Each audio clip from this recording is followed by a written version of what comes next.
السلام علیکم۔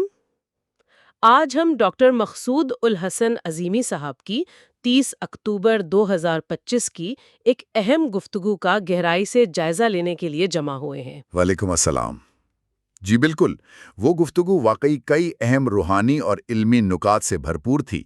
تو آج ہمارا مقصد یہی ہے کہ ڈاکٹر صاحب کی باتوں میں جو گہرائی تھی، جو علم کے موتی چھپے تھے، انہیں نکالا جائے، سمجھا جائے اور اپنے سننے والوں کے لیے آسان بنایا جائے۔ انشاءاللہ کوشش یہی ہوگی کہ ان کے بیان کردہ تصورات کو، ان کی بصیرتوں کو پوری وضاحت سے پیش کیا جا سکے۔ چلیں تو شروع کرتے ہیں۔ گفتگو کا آغاز ہی ایک بنیادی سوال سے ہوا تھا، لفظ ملک کے معنی پر۔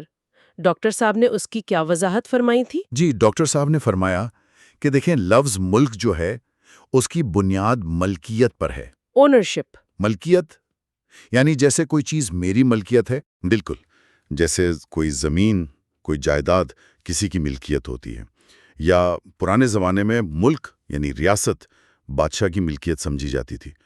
ڈاکٹر صاحب نے سورۃ الملک کا حوالہ دیا کہ اصل بادشاہی، اصل ملکیت تو اللہ ہی کی ہے۔ اچھا، اور قرآن میں دوسری جگہوں پر بھی یہی مفہوم ہے؟ جی ہاں، انہوں نے مثال دی آیت یوم لا تملک نفس لنفس شیئا، کہ قیامت کے دن کوئی جان کسی دوسری جان کے لیے کسی چیز کی مالک نہیں ہوگی، یا وہ جو غلاموں کے بارے میں آیا الا ما ملکت ایمانکم، تو یہ سب ملکیت اور اختیار کا تصور واضح کرتے ہیں۔ اور اس میں انسان کا کیا کردار ہے؟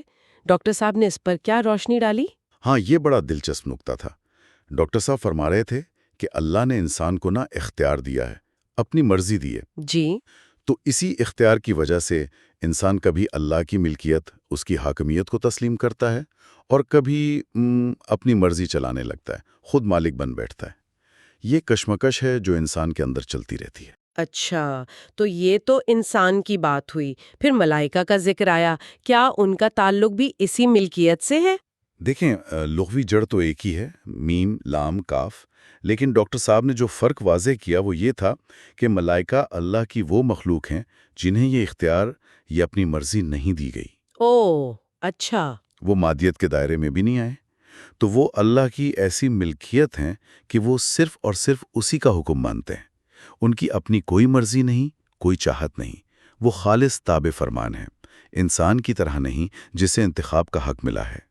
تو بنیادی فرق اختیار اور بے اختیاری کا ہوا، یہ بات تو واضح ہو گئی۔ چلیں اب آگے بڑھتے ہیں۔ ایک اور بڑا ہی دلچسپ سوال تھا گفتگو میں، وہ سواری والا، کہ دنیا میں تو ہے، اعراف میں کیوں نہیں؟ یہ تو بڑا عجیب سا لگتا ہے سننے میں۔ جی ہے تو یہ سوال غور طلب، اور ڈاکٹر صاحب نے اس کی وضاحت بھی بڑی خوبصورت کی۔ انہوں نے فرمایا کہ پہلے یہ سمجھیں کہ دنیا میں سواری کی ضرورت کیوں پیش آئی۔ ہاں، یہ تو آسان ہے، سفر کے لیے، مشقت کم کرنے کے لیے۔ بالکل، یہ انسانی ذہن کی ایجاد ہے، انوینشن۔ انسان نے دیکھا کہ پیدل چلنے میں، سامان اٹھانے میں محنت لگتی ہے، وقت لگتا ہے، تو اس نے سہولت پیدا کرنے کی کوشش کی۔ تو پہلے جانور استعمال کیے، گھوڑا، اونٹ وغیرہ۔ جی، وہ بھی ایک طرح کی سواری تھی۔ پھر انسان کی عقل نے مزید کام کیا تو پہیہ ایجاد ہوا، پہیے سے پھر گاڑیاں بنی، پھر انجن آ گئے، ریل گاڑی، ہوائی جہاز۔ یہ سب کیا ہیں؟ یہ سب ایجادات ہیں انسانی ذہن کی۔ بالکل، یہ سب انسانی ایجادات ہیں جو وسائل، ریسورسز کے اندر رہتے ہوئے کی گئی ہیں۔ ڈاکٹر صاحب نے یہاں ایک اور اہم فرق بتایا، ایجاد، انوینشن اور تخلیق، کریشن کا۔ اچھا، وہ کیا فرق ہے؟ فرمایا کہ ایجاد وسائل کے اندر ہوتی ہے، انسان موجود چیزوں کو استعمال کر کے نئی چیز بناتا ہے، لیکن اللہ تخلیق کرتا ہے، وہ وسائل کا محتاج نہیں ہے، وہ کن کہتا ہے اور چیز ہو جاتی ہے۔ تو روحانی سطح پر بھی جب کوئی چیز بغیر مادی وسائل کے وجود میں آتی ہے تو وہ تخلیق کہلاتی ہے۔ صحیح، یہ فرق اہم ہے۔ تو اس ساری تمہید کا تعلق اعراب میں سواری نہ ہونے سے کیسے بنتا ہے؟ تعلق یہ بنتا ہے کہ ڈاکٹر صاحب نے فرمایا، احراف میں، جو کہ ایک لطیف روحانی حالت یا مقام ہے، وہاں انسان کا اپنا ذہن ہی اس کی سواری بن جاتا ہے۔ ذہن؟ وہ کیسے؟ مطلب یہ کہ وہاں آپ کو کہیں جانے کے لیے کسی بیرونی چیز کی ضرورت نہیں پڑتی۔ جیسے فرض کریں، احراف میں آپ کو خیال آیا کہ امریکہ میں مقیم کسی دوست سے ملنا ہے، یہ صرف مثال ہے کیفیت کو سمجھانے کی۔ جی جی۔ تو آپ کا ذہن وقت کا تعین کرے گا، مثلاً 10 منٹ یا شاید پلک جھپکنے میں، اور آپ کا جو جسم مثالی ہے وہ لطیف وجود، وہ ذہن کی طاقت سے اس کے حکم پر وہاں پہنچ جائے گا، کسی گاڑی جہاز کے بغیر۔ اس کی مثال ڈاکٹر صاحب نے خواب سے دی تھی نا، وہ مجھے بڑی دلچسپ لگی تھی۔ جی ہاں، بالکل، خواب بہترین مثال ہے۔ ہم خواب میں کہاں کہاں نہیں پہنچ جاتے، کبھی اپنے شہر میں، کبھی کسی انجان ملک میں، کبھی آسمانوں پر اڑ رہے ہوتے ہیں۔ کیا ہم کوئی سواری استعمال کرتے ہیں؟ نہیں، بالکل نہیں، بس خیال آتا ہے اور ہم وہاں ہوتے ہیں۔ تو بس ڈاکٹر صاحب یہی فرما رہے تھے کہ آراف میں یہ خواب والی کیفیت ایک طرح سے بیداری کی حالت بن جاتی ہے۔ وہاں ذہن کی طاقت زیادہ کارگر ہوتی ہے۔ انہوں نے اسے قرآن کی آیت وفی انفسکم افلا تبصرون سے جوڑا کہ اصل چیزیں تو تمہارے اپنے اندر ہیں۔ یعنی سارا کھیل اندر کی دنیا کا ہے۔ جی، دنیا میں ہماری توجہ باہر کی طرف رہتی ہے، ہم بیرونی اسباب پر انحصار کرتے ہیں۔ آراف میں توجہ اندر کی طرف ہوگی، اپنے حافظے پر، اپنی یادداشت پر۔ ڈاکٹر صاحب نے اسے کتاب المرقوم کہا۔ کتاب المرقوم یعنی وہ لوح جس پر سب کچھ لکھا ہوا ہے؟ ہاں، یوں سمجھیں کہ ہمارا حافظہ ہی وہ کتاب المرقوم ہے، جہاں ہمارے تمام تجربات، خیالات، معلومات نقش ہیں۔ تو آراف میں کسی سے ملنے یا کہیں جانے کے لیے آپ کو اسی اندرونی ریکارڈ تک رسائی حاصل کرنا ہوتی ہے۔ تو وہاں سفر دراصل حافظے میں سفر کرنا ہوا۔ ایک طرح سے جی، فرمایا کہ وہاں زمان و مکان کی وہ رکاوٹیں نہیں ہوتی جو ہمیں یہاں محسوس ہوتی ہیں۔ وہاں یہ چیزیں ہمارے کنٹرول میں ہوتی ہیں۔ ذہن جس مقام کا، جس کیفیت کا نقشہ بناتا ہے، ہمارا لطیف وجود وہاں پہنچ جاتا ہے۔ یہ تو پوری توجہ باطن پر مرکوز کرنے کی بات ہو گئی، اندرونی نگاہ کی۔ بالکل، اصل چیز ہی نگاہ کا زاویہ بدلنا ہے۔ ڈاکٹر صاحب نے کلندر بابا اولیاء کی مثال دی کہ وہ کیسے ایک جگہ بیٹھے باطنی نگاہ سے لنڈن ٹاور کا مشاہدہ فرما رہے تھے۔ یہ باطنی صلاحیتوں کو استعمال کرنے کی بات ہے۔ اور قرآن میں بھی اس کا اشارہ ہے۔ جی، ڈاکٹر صاحب نے فرمایا کہ قرآن جو کہتا ہے وَمَنْ كَانَ فِي هَذِهِ أَعْمَى فَهُوَ فِي الْآخِرَةِ أَعْمَى، جو یہاں اندھا ہے وہ آخرت میں بھی اندھا ہوگا۔ اس سے مراد یہی باطنی اندھا پن ہے۔ جس نے دنیا میں اپنی اندرونی نگاہ، اپنی باطنی صلاحیتیں استعمال نہیں کیں، وہ وہاں بھی محدود رہے گا۔ اور جنہوں نے یہ نگاہ کھول لی، ان کے لیے کائنات کھلی ہے۔ ڈاکٹر صاحب نے اپنے مرشد خواجہ شمس الدین عظیمی صاحب کا قول نقل کیا کہ آراف کے لوگ دوسرے سیاروں پر پکنک منانے جاتے ہیں۔ پکنک دوسرے سیاروں پر؟ یہ تو حیران کن بات ہے۔ دیکھیں، یہ شاید استعارہ ہو، لیکن مفہوم یہ ہے کہ ان کے لیے زمان و مکان کی حدود ختم ہو جاتی ہیں۔ وہ اپنی باطنی صلاحیتوں سے کائنات میں جہاں چاہیں سیر کر سکتے ہیں۔ یہ اندرونی طاقت کا کرشمہ ہے۔ اسی اندرونی سفر سے پھر وہ سیر فی الارض والی بات بھی جڑتی ہے، جس کی ڈاکٹر صاحب نے بالکل مختلف تشریح کی۔ جی ہاں، عام طور پر لوگ سیر فی الارض کا مطلب دنیا گھومنا، ٹورزم سمجھتے ہیں۔ ہاں، تاریخی مقامات دیکھنا، مختلف ملکوں میں جانا۔ لیکن ڈاکٹر صاحب نے توجہ دلائی کہ قرآن میں فی ارض آیا ہے، یعنی زمین میں سیر کرو۔ علل ارض یعنی زمین پر سیر کرو نہیں کہا گیا۔ اچھا، یہ فرق تو میں نے کبھی نوٹ نہیں کیا تھا، میں اور پر کا فرق۔ جی، تو ڈاکٹر صاحب کے مطابق سیر فی الارض کا حقیقی مطلب ہے اپنے اندر کی دنیا میں سفر کرنا، اپنے نفس میں، اپنے ذہن کی اسکرین پر، اپنے حافظے میں، اپنی داخلی کیفیات میں سیر کرنا۔ یعنی خود شناسی، خود آگاہی۔ بالکل، یہ باطنی سیاحت ہے۔ دنیا میں گھومنے پھرنے کو سیر علل ارض کہا جا سکتا ہے۔ ڈاکٹر صاحب نے فرمایا کہ اگر کوئی شخص دنیا میں رہتے ہوئے اپنے اندر سیر فی الارض کا یہ ہنر سیکھ لے تو وہ آراف میں بھی اسی طرح بغیر کسی بیرونی سواری کے کائنات کی سیر کر سکے گا۔ سبحان اللہ، یہ تو پوری پرسپیکٹیو ہی بدل دیتی ہے۔ شعور اور حواس کی بالکل مختلف سطحوں کی بات ہو رہی ہے۔ جی، اور اسی سے جڑا ہوا اگلا موضوع تھا حواس کے درجات کا، اور وہ حدیث موتوں قبل ان تموتوں، یعنی مرنے سے پہلے مر جاؤ۔ ہاں، یہ بھی بڑا گہرا موضوع تھا۔ ڈاکٹر صاحب نے حواس کے 5 درجات بتائے۔ میں تو ہمیشہ سے 5 حواس ہی سنتی آئی ہوں۔ جی، آپ نے صحیح سنا۔ عام طور پر 5 ظاہری حواس، دیکھنا، سننا، سونگھنا، چکھنا، چھونا ہی مشہور ہیں، لیکن ڈاکٹر صاحب فرما رہے تھے کہ یہ 5 حواس نہیں بلکہ حواس کے 5 مختلف درجے یا لیولز ہیں، لیولز آف سینسز۔ اچھا، 5 درجے، وہ کون کون سے ہیں؟ ڈاکٹر صاحب نے جو وضاحت کی وہ کچھ یوں تھی۔ پہلا درجہ، بیداری کے حواس، ڈائرنل سینسز، یہ وہ حواس ہیں جو ہم جاگتے ہوئے عام زندگی میں استعمال کرتے ہیں۔ ٹھیک ہے۔ دوسرا درجہ، خواب کے حواس، ناکٹرنل سینسز، یہ نیند کی حالت میں فعال ہوتے ہیں۔ اس میں عام نیند بھی ہے اور اس کی اعلیٰ ترین شکل ڈاکٹر صاحب کے مطابق لیلۃ القدر ہے، جہاں زمان و مکان تقریباً سمٹ جاتے ہیں۔ لیلۃ القدر بھی حواس کا ایک درجہ ہے؟ واہ! جی۔ تیسرا درجہ، موت کے حواس۔ فرمایا کہ جب حواس کی رفتار بہت تیز ہو جاتی ہے، تقریباً 3,65,000 گنا، تو جسم مستقل طور پر چھوٹ جاتا ہے۔ یہ موت کی کیفیت ہے۔ 3,65,000 گنا! یہ رفتار تو ناقابل تصور ہے۔ جی۔ چوتھا درجہ، یوم القیامہ کے حواس۔ اس سطح پر روح کے حواس مکمل طور پر فعال ہوں گے اور رفتار اور بھی زیادہ، تقریباً 36,50,000 گنا ہوگی۔ اللہ اکبر! اور پانچواں درجہ، حشر و نشر کے حواس۔ یہاں رفتار انتہا کو پہنچ جائے گی، تقریباً 1,82,50,000 گنا۔ ڈاکٹر صاحب نے حشر و نشر کی بھی خاص وضاحت کی۔ وہ کیا تھی؟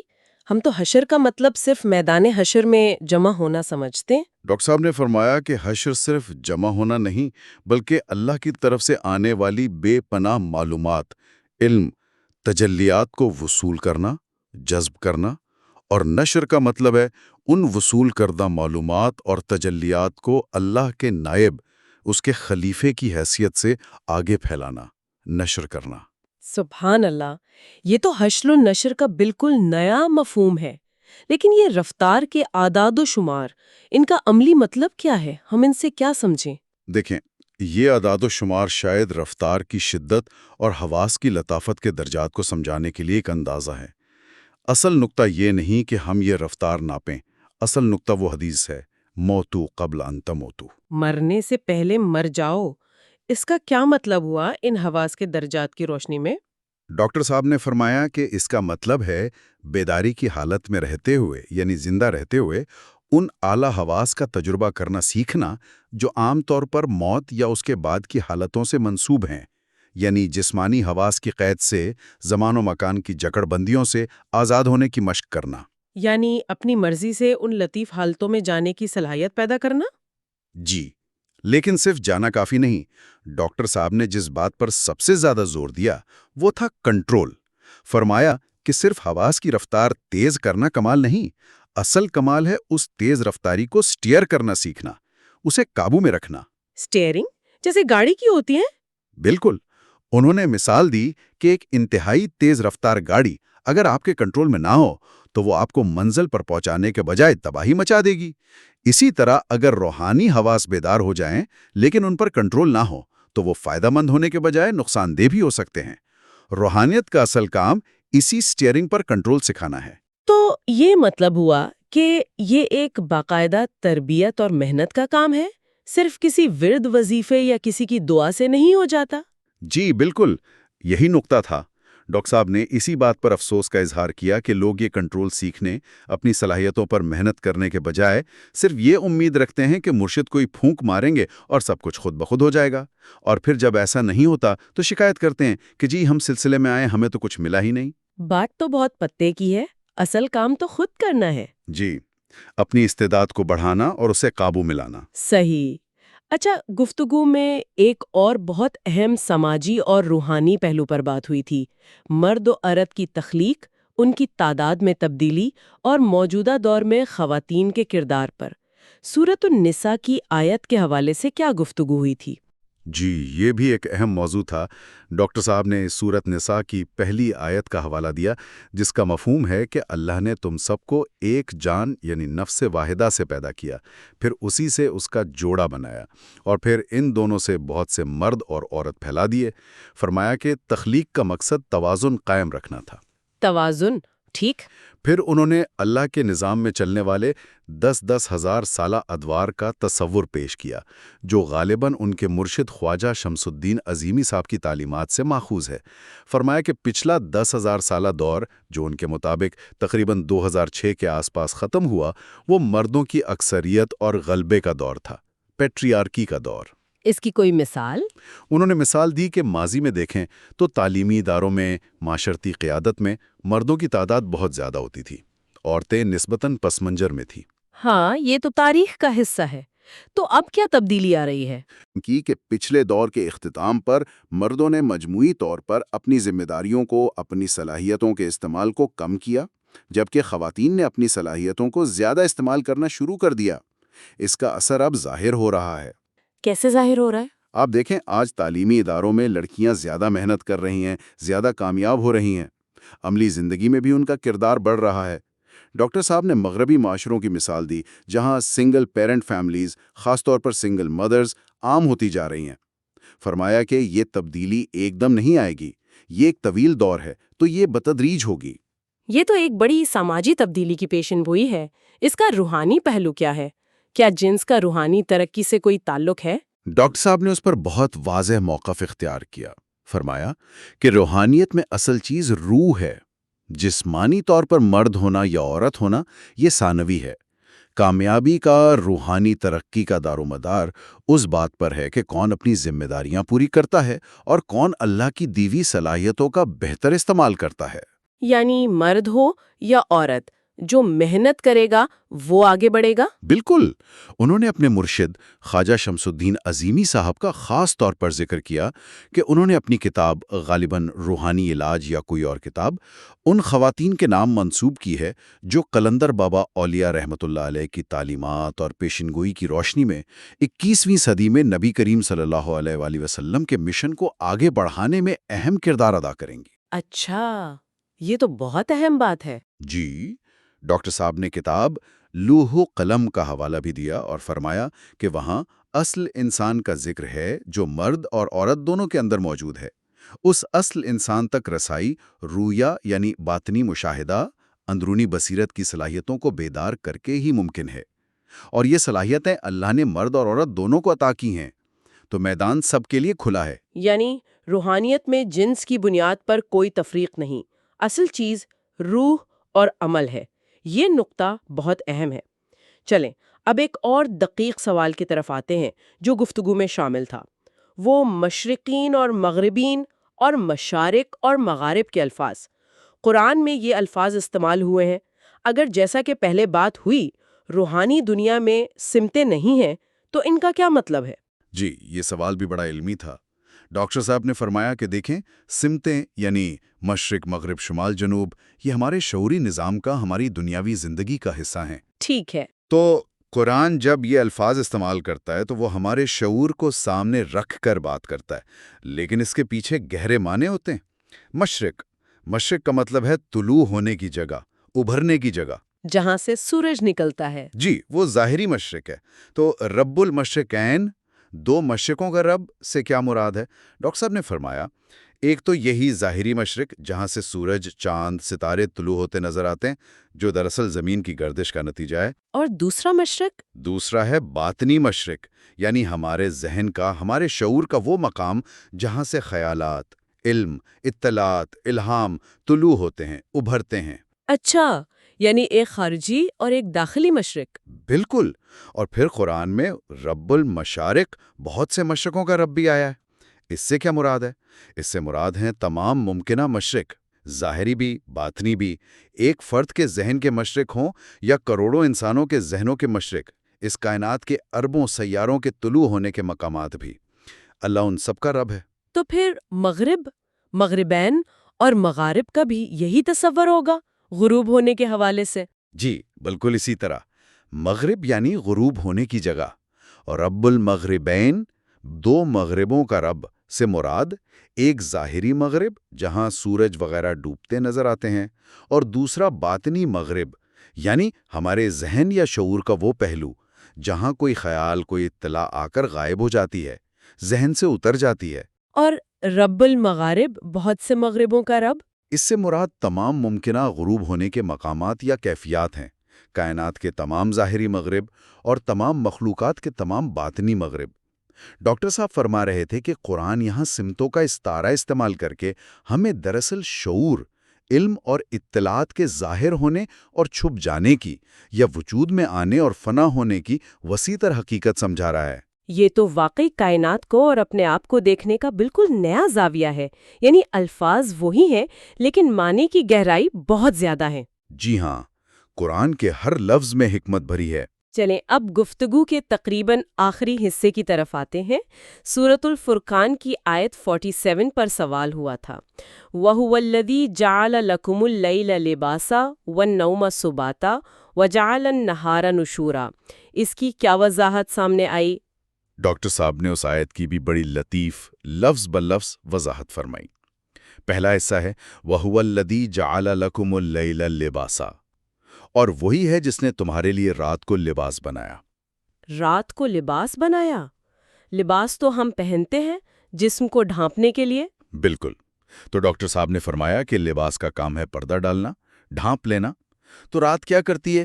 وہ دن کی سرگرمیوں، دن کے شور شرابے، دن کے حواس پر ایک پردہ ڈال دیتی ہے، انہیں ڈھانپ لیتی ہے۔ اندھیرا چھا جاتا ہے، چیزیں نظر آنا بند ہو جاتی ہیں۔ تو رات ایک غلاف کی طرح ہے، ایک لباس کی طرح ہے۔ اچھا، یہ معنی تو کبھی نہیں سوچا تھا۔ دوسرا حصہ وَالنَّوْمَ سُبَاتًا، اور نیند کو سبات بنایا۔ سبات، اس کا کیا مطلب ہے؟ ڈاکٹر صاحب نے بتایا کہ سبات کا ایک بنیادی مطلب ہے کاٹ دینا، منقطع کر دینا، تسلسل توڑ دینا۔ تو نیند کیا کرتی ہے؟ وہ ہمارے بیداری کے شعور اور ہماری دن بھر کی سوچ اور عمل کے تسلسل کو کاٹ دیتی ہے۔ ہم ایک طرح سے دنیا سے کٹ جاتے ہیں۔ ہاں، یہ تو ہوتا ہے۔ سبات کا دوسرا مطلب آرام اور سکون بھی ہے، تو نیند آرام کا باعث بھی بنتی ہے۔ صحیح۔ اور آیت کا آخری حصہ وَجَعَلَ النَّهَارَ نُشُورًا، اور دن کو نشور بنایا۔ نشور، اس کا کیا مطلب ہے؟ حشر و نشر والے نشر سے تعلق ہے؟ جی، اسی مادے سے ہے۔ نشور کا مطلب ہے پھیلنا، بکھرنا، ظاہر ہونا، اٹھنا، زندگی کا دوبارہ شروع ہونا، کام کاج کرنا۔ تو دن وہ وقت ہے جب انسان نیند سے اٹھتا ہے، پھیلتا ہے، اپنے کام کاج شروع کرتا ہے، اپنے خیالات کا اظہار کرتا ہے، عمل کرتا ہے، جس سے اس کے خیالات اور اعمال نشر ہوتے ہیں، پھیلتے ہیں۔ یہ معاش حاصل کرنے کا، رزق کمانے کا، دنیاوی ذمہ داریاں ادا کرنے کا وقت ہے۔ یعنی رات پردہ، نیند تسلسل توڑنے والی اور آرام دہ، اور دن پھیلنے اور کام کرنے کا وقت۔ جی، ڈاکٹر صاحب نے یہی زور دیا کہ قرآن کے ہر لفظ کے بنیادی معنی کو سمجھیں اور پھر اسے کائنات کے، زندگی کے بڑے نظام میں رکھ کر دیکھیں کہ وہ کہاں اور کیسے فٹ ہوتا ہے۔ تب اصل حکمت سمجھ میں آتی ہے۔ واقعی ڈاکٹر مقصود الحسن عظیمی صاحب کی یہ گفتگو تو علم و حکمت کا ایک سمندر تھا۔ ہر بات میں ایک نئی جہت، ایک نئی گہرائی نظر آئی۔ امید ہے کہ اس تفصیلی جائزے سے ہمارے سننے والوں کو ان تمام نکات کو سمجھنے میں بہت مدد ملی ہوگی۔ یقیناً یہ گفتگو ایسی ہے کہ اس پر جتنا غور کریں نئے معنی نکلتے ہیں۔ حواس کے درجات ہوں، اندرونی سفر کا تصور ہو، زمان و مکان کی حقیقت ہو، مرد و عورت کے کردار کا توازن ہو، یا قرآنی الفاظ کے باطنی مفہوم، یہ سب ہمیں اپنی ذات اور کائنات کو ایک نئے انداز سے دیکھنے کی دعوت دیتے ہیں۔ آپ سب سننے والوں کا بہت شکریہ کہ آپ نے اپنا قیمتی وقت نکالا اور ہمارے ساتھ اس علمی سفر میں شریک رہے۔ یقیناً یہ گفتگو آپ کے لیے بہت فائدہ مند ثابت ہوئی ہوگی۔ جی، علم کی پیاس رکھنے والوں کے لیے تو یہ خزانہ ہے۔ اور ہاں، ایک گزارش ہے آپ سب سے، اگر آپ کو یہ گفتگو، یہ تجزیہ پسند آیا ہے اور آپ سمجھتے ہیں کہ یہ دوسروں کے لیے بھی مفید ہو سکتا ہے، تو اسے اپنے دوستوں، اپنے حلقہ احباب میں ضرور شیئر کریں، خاص طور پر ان لوگوں کے ساتھ جو روحانیت میں، سلسلہ عظیمیہ کی تعلیمات میں دلچسپی رکھتے ہیں۔ جی ہاں، آپ کے شیئر کرنے سے یہ پیغام زیادہ لوگوں تک پہنچ سکتا ہے۔ یوٹیوب کا الگوریتھم بھی اسی طرح کام کرتا ہے۔ اور اگر آپ نے ابھی تک سبسکرائب نہیں کیا ہے تو وہ بھی ضرور کر لیں، اور لائک کا بٹن دبانا تو بالکل نہ بھولیں۔ اچھا، آخر میں ایک بات جو مجھے بار بار کلک کر رہی ہے، وہ ڈاکٹر صاحب کا اندرونی سفر، سیرو فلرز اور باطنی نگاہ پر زور دینا ہے۔ جی، یہ ان کی گفتگو کا مرکزی نقطہ معلوم ہوتا ہے۔ تو شاید ہم سب کے لیے سوچنے کا مقام یہ ہے کہ اگر ہماری حقیقت کا، ہماری صلاحیتوں کا اتنا بڑا حصہ ہمارے اندر پوشیدہ ہے، تو ہم اپنی اس بھاگ دوڑ والی زندگی میں وہ کون سا ایک چھوٹا سا قدم روزانہ اٹھا سکتے ہیں جو ہمیں اپنی اس اندرونی کائنات سے تھوڑا سا قریب کر دے؟ کیا یہ 5 منٹ کا سکون سے بیٹھنا ہے؟ کیا یہ اپنے خیالات پر غور کرنا ہے؟ یہ سوال میں آپ سب کے لیے چھوڑ رہی ہوں۔ بہت خوبصورت سوال ہے، اس پر ضرور غور کرنا چاہیے۔